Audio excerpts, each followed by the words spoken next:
Yung pagsali ko sa Maybelline, hindi talaga siya planado. Parang nakita ko lang siya on Facebook.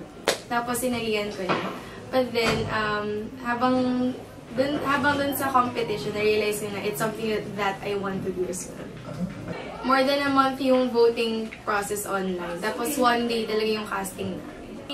One time, parang naglalakad ako dun sa may simbahan niya. Tapos may kasi doon, may fast food siya. Tapos biglang may dalawang girls sa likod ko nag-approach sa akin, papapicture daw sila. Tapos nakakatuwa naman kasi na-recognize nila ako. Tapos pag uwi ko, may tweet sila sa akin.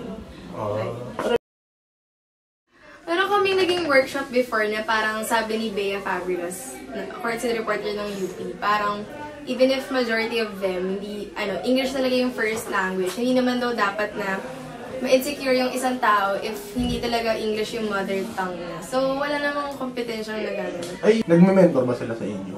Especially Bea and Katz, kasi parang we consider them as the mommies of courtside. As in, since the workshop pa lang namin sa courtside, sila na talaga yung nag-a-advise sa amin. Ganun. And they give us lessons kapag may mga problema kami sa report na. Parang si Tina Marasigan before, nag-workshop din siya sa amin. Sabi niya, never, parang enhance your mother tongue and improve on what's not your mother tongue. Parang ibig yung sabihin, huwag mong pilitin kung hindi ka talaga Inglesera or hindi ka talaga magaling mag-Filipino. I-enhance mo lang yung kung anong alam mong magaling ka. Saka, never search your name on Twitter kasi talagang lahat ng tao hindi talaga magugustuhan.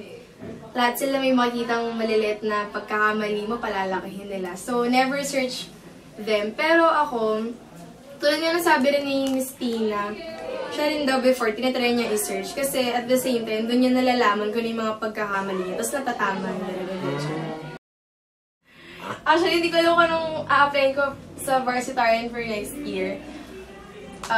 Siguro hindi ko na rin ipupush yung features editor kasi parang hindi naman talaga for you. So if ma-retain ako as special reports editor, okay lang. Kung EB ka? EB, okay lang din siguro. Pero sana yung hindi yung pinakamabigat na position sa EB kasi mahihirapan ako if courtside reporter pa rin ako next year.